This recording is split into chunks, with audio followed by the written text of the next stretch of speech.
দিনের শুরুতে একটি দোয়া 100 বার পড়ুন, আপনার কপাল খুলে যাবে।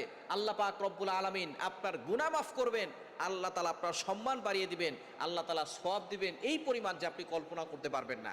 একটি দোয়ার ভিতরে এতটা ফজিলত রয়েছে, দোয়াটি আমরা অনেকেই জানি। যদি আপনি এই দোয়াটা পড়তে পারেন, কি কি পুরস্কার রয়েছে সেটা বলি, তারপরে দোয়াটা বলে দেব ইনশাআল্লাহ। প্রথম নম্বর পুরস্কার হচ্ছে, যে ব্যক্তি এই দোয়াটা সকালে 100 বার পড়তে পারবে, আল্লাহ পাক রব্বুল আলামিন তাকে শয়তানের আক্রমণ থেকে বাঁচাবে, শয়তানের কুমন্ত্রণা থেকে বাঁচাবে। সুতরাং শয়তান যদি আপনার কাছে না আসতে পারে, তাহলে আপনি বেশি করে আল্লাহর ইবাদত করতে পারবেন, আল্লাহর বিধান পালন করতে আপনার কোনো সমস্যা হবে না। সুতরাং যে ব্যক্তি সকালে 100 বার এই দোয়া পড়বে, শয়তান তার কাছে যেতে পারবে না, আল্লাহ তাআলা শয়তানের কুমন্ত্রণা থেকে, আক্রমণ থেকে তাকে হেফাজত করবেন। দ্বিতীয় নাম্বার, যে ব্যক্তি 100 বার পড়বে তার 100 গুনাহ আল্লাহ ক্ষমা করে দিবে।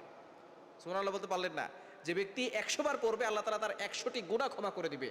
3 নাম্বার, যে ব্যক্তি 100 বার পড়বে 100টি নেকি তার আমলনামায় দিয়ে দিবে এবং 100 গুণ মর্যাদা আল্লাহ তাআলা বাড়িয়ে দিবেন। 4 নাম্বার, যে ব্যক্তি 100 বার সকালবেলা এটা পড়বে, আল্লাহ পাক রব্বুল আলামিনের কাছে প্রতিদিন মানুষের আমলনামা কি কি আমল করেছে সেটা নিয়ে যাওয়া হয়। সুতরাং যে ব্যক্তি এটা 100 বার পড়বে, তার নাম এই তালিকায় সর্বপ্রথম থাকবে, আল্লাহ পাক রব্বুল আলামিন তার নামটাই সর্বপ্রথম রাখবেন। সুতরাং 100 বার আপনি এই দোয়াটা পড়ার চেষ্টা করবেন। 5 নম্বর পুরস্কার হচ্ছে, আল্লাহর নৈকট্য অর্জন হবে, আল্লাহর সাথে সম্পর্ক বৃদ্ধি হবে। দোয়াটি হচ্ছে, লা ইলাহা ইল্লাল্লাহু ওয়াহদা লা শারীকা লা লাহুল মুলকু ওয়া লাহুল হামদু ওয়া হুয়া আলা কুল্লি শাইইন কাদির। এই দোয়াটা আমরা অনেকে জানি না। লা ইলাহা ইল্লাল্লাহু ওয়াহদা লা শারীকা লা লাহুল মুলকু ওয়া লাহুল হামদু ওয়া হুয়া আলা কুল্লি শাইইন কাদির। আপনি একত্ববাদের ঘোষণা দিচ্ছেন, আল্লাহ মহান, আপনি এই মহান বরত্বের ঘোষণা দিচ্ছেন যে আল্লাহ ছাড়া কোনো মাবুদ নাই।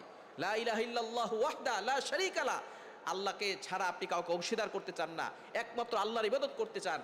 এই ঘোষণা যদি আপনি সকালবেলা দিতে পারেন, আল্লাহ পাক রব্বুল আলামিন আপনার রিজিকে বরকত দিবেন, আপনার উপরে রহমত নাজিল করবেন, বরকত দিবেন, বালা মুসিবত থেকে আল্লাহ আপনাকে হেফাজত করবেন এবং আল্লাহ পাক রব্বুল আলামিন শয়তানের আক্রমণ থেকে আপনাকে বাঁচাবেন। এজন্য আমরা প্রতিদিন সকালবেলা এই দোয়াটি 100 বার করে পড়ার চেষ্টা করব।